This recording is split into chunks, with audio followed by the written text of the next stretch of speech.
Hi everyone, welcome to Lesson 3 of Animation in eLearning. In this part of the lesson, I'm going to give you a very high-level brief overview of the functions in an animation program. And for this demonstration, I'm going to use Vyond, but you can use whichever animation program you'd like. Powtoon is another very popular one that also makes great animated videos.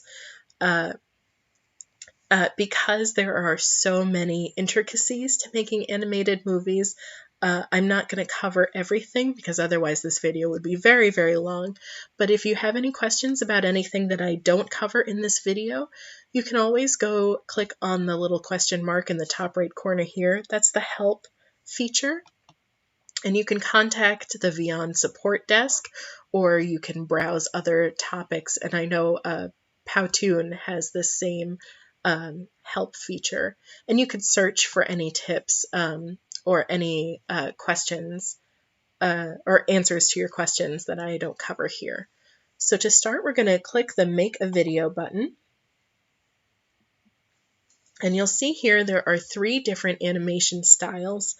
In Vyond, I usually go with business friendly, and you can pull in elements from the other 2 animation styles depending on whichever version you choose, but I recommend keeping everything consistent. It just gives the video an overall cleaner feel if the tone and the character styles are the same throughout the whole thing. If you have some characters that have that kind of bug-eyed cartoony look and then some that have this kind of look with the smaller eyes and the kind of that square and rounded feature, it's going to look a little disjointed. So you'll see that Vyond, every time you start a new video, it auto-populates a template. So it starts with this office background here, and you'll notice there are a lot of different elements on this first slide. And your video is going to be composed of many slides or scenes. I think depending on which program you use, it refers to these in different ways. But you're going to build a lot of different scenes, and then all of those scenes will play together to make one film.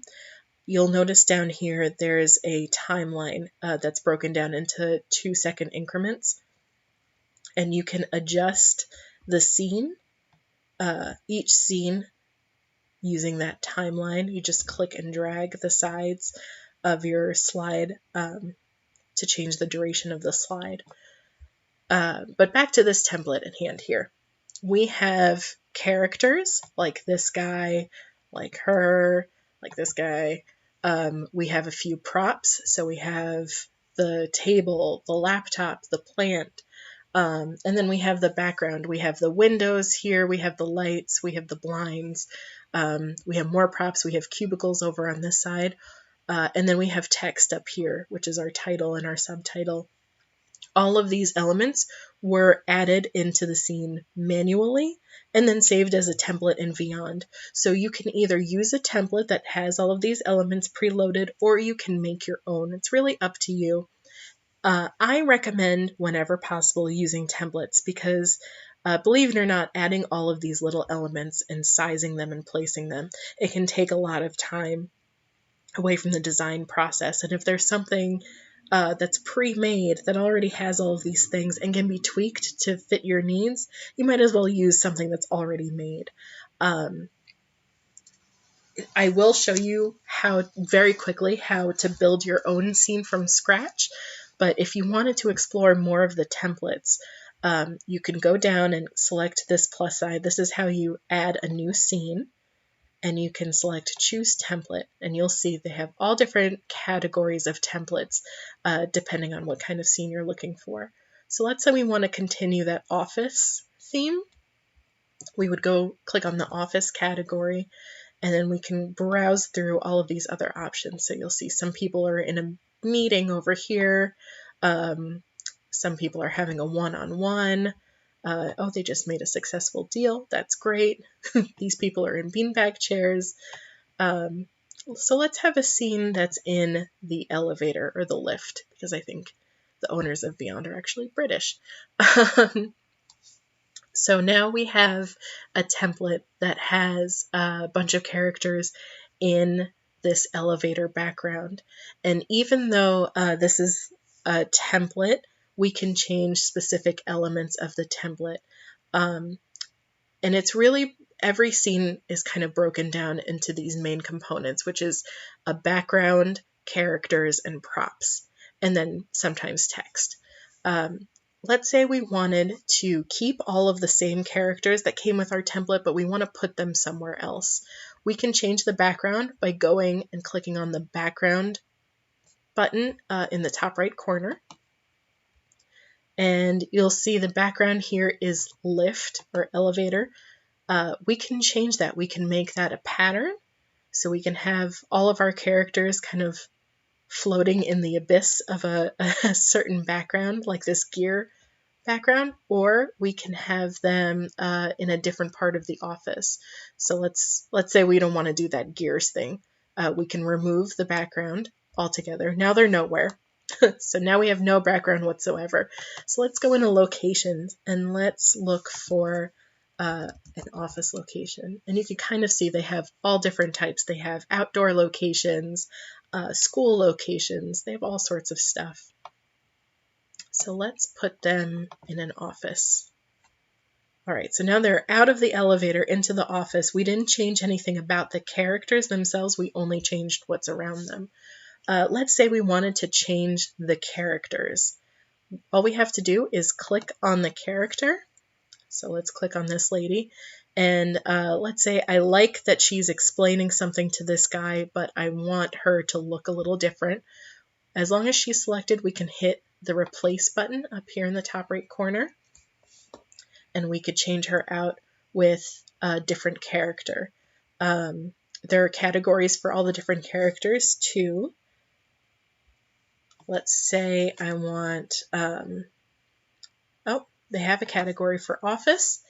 So let's change her out with somebody else who's in an office. Let's change her with this young lady. So now you'll see she's still doing the same action. She's still explaining something. She's still in the same position, which is facing this guy to her left, our right. But we've just swapped her out with a completely different character.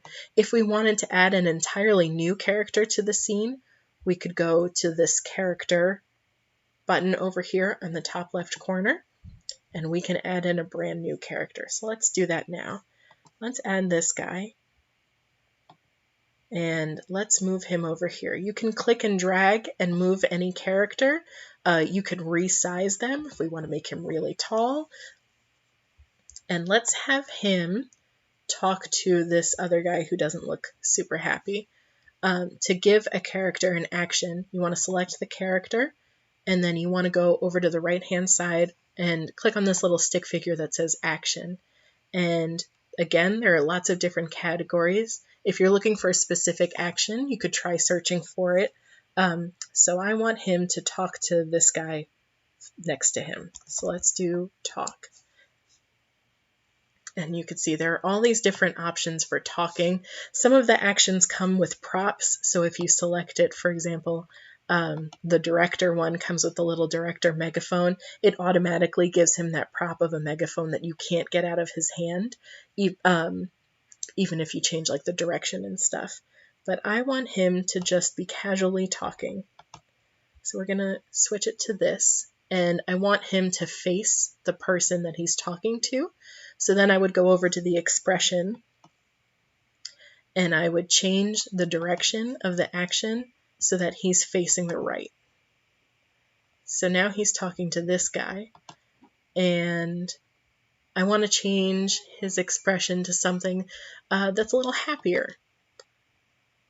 So now he's happy, or I could have made him sad or angry or anything in here. Play around with the expressions, with the actions. There's so many different things to choose from. So now all of my characters are talking. They're all busy, but this office is a little empty, so I want to add a prop.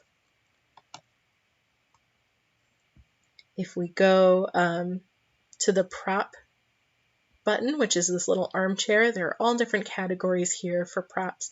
The first thing I do when I'm building an office scene, which is something I do a lot, I add in an office plant just to, make these fictional offices look a little cozy. All right, so let's add in a potted plant, and you'll see the potted plant it automatically gets loaded into the center of the slide, and you'll notice it's above our character in blue, and that is because every prop and character that gets added to the scene, they get added in layers. So because our characters were added before our props were added, our characters are part of that first base layer.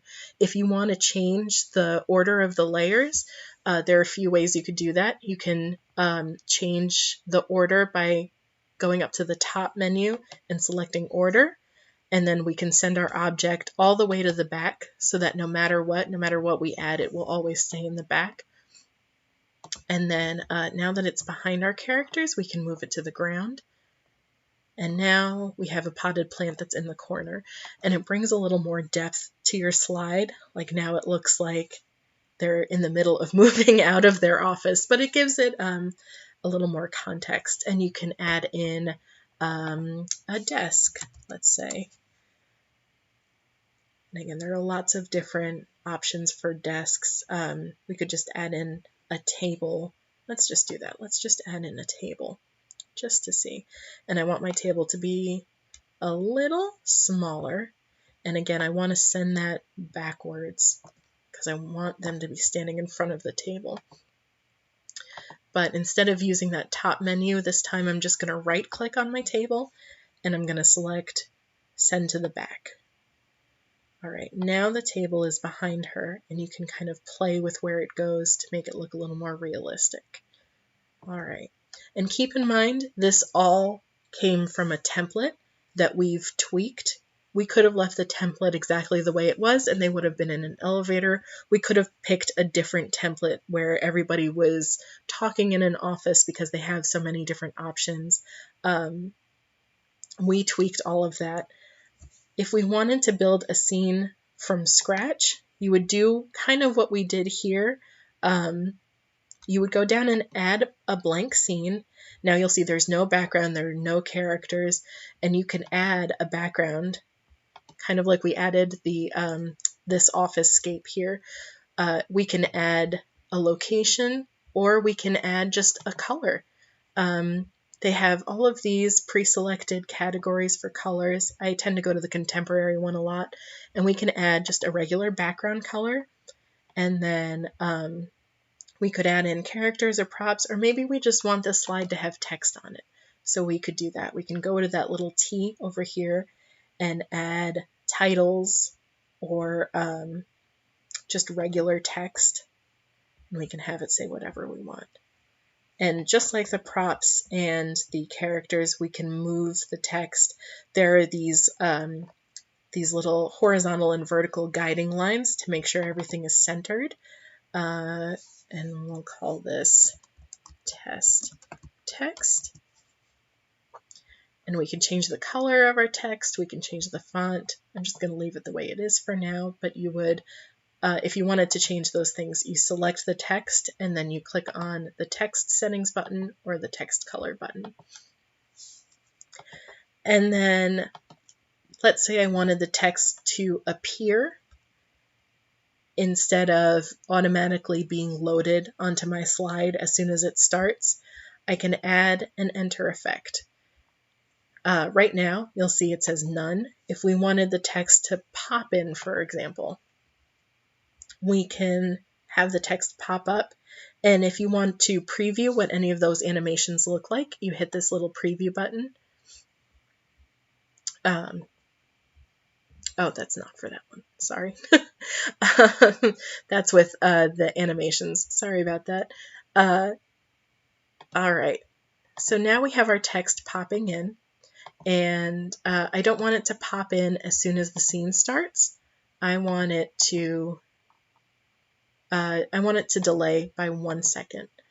So I could change the timing so that the text pops in 1 minute into the scene.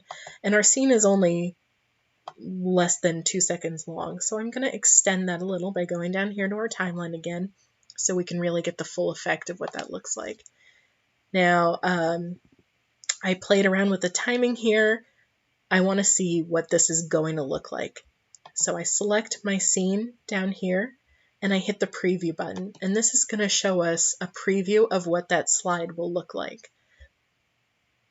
So you'll see, it's kind of hard to see behind the watermark, but you'll see there are those 3 circles and then the text popped up. So that's what that effect looks like. Now let's say I want to preview what my entire movie looks like so far. I can start from the very beginning while I'm still in preview mode, and it will show me what we have so far. So we never edited the text here, but that's editable. Oh, you know what? It's being a little fussy because I started it from the beginning. Let's hit preview one more time. All right. So now you'll see, now it's going into that slide that we edited ourselves, and now it's moving into the, then it moved into that blank slide with just the text on it. So those are pretty much the bare bones elements of making an animated video. The only thing I didn't get to yet was adding any sort of audio. You can add in background music. They have a lot of different options that are preloaded, and I really highly recommend going through these and making a list of the songs that you like and the songs that you think you'll use frequently, and keeping that list on hand. Otherwise, every time you make a video and you need audio, you're going to wind up combing through all of these, and it's a huge time waster to have to sample everyone. Then the other thing you can do is add in narration, and you can either do that by clicking upload and adding a pre-recorded narration that you've done separately, or you can add narration right into your Vyond video by clicking mic recording. And I'm not going to do that now because we're recording this. Another recommendation I would make is recording your narration slide by slide rather than doing it in one large chunk. And the reason for that is if something happens down the line and your narration needs to change, maybe something in the narration becomes outdated, having it pieced out means you're only changing a small portion of the audio.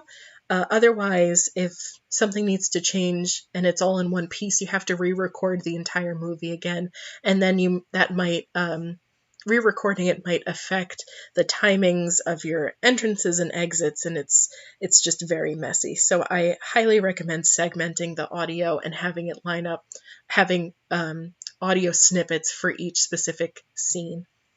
It'll make it easier in the long run if you have to change anything. All right, these are the bare bones elements to making an animated video. A lot of what I've just covered is very similar to Powtoon, for example, adding in characters and props and backgrounds and text. All of that is in Powtoon, but maybe in the navigation menus look a little different, but all of the basic elements are there. The final thing we're going to do is we're going to change the title of our project, which I'm just seeing now that we didn't do. If you go to the top left corner where it says Untitled, we can change that to Animation in eLearning. And now we have our very first Vyond video, and you'll see it auto-saves. But if you make any changes that haven't been saved yet, this button will turn bright orange and it'll say Save. You want to make sure you save continuously as you go so that all of your changes are captured. And as I mentioned before, this video is already pretty long, and I won't be able to get into all of the nitty-gritty of creating a video, like adjusting character entrances and exits, and all of that is stuff that I encourage you to play around with. And if you ever get stuck, you can always go to this help feature here. There are no wrong answers. The only right answer is to have a lot of fun with it. And when you finally have a demo, a first draft of your video, you can share it by clicking on this little share button and enabling the link to your video and then sharing that link. In the subscription version, you're able to actually download your videos, but you can't do that in the free version. So as part of this lesson, you will be creating your very own first draft of a video and then sharing that through Padlet and getting and giving feedback on other videos. Excuse me, I'm getting over a cold. So yeah, I truly do encourage you to have fun with it. Animation is meant to be fun. It's not meant to be anything serious.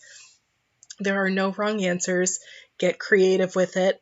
And I hope you have as much fun making your video as I have making this one. Thanks.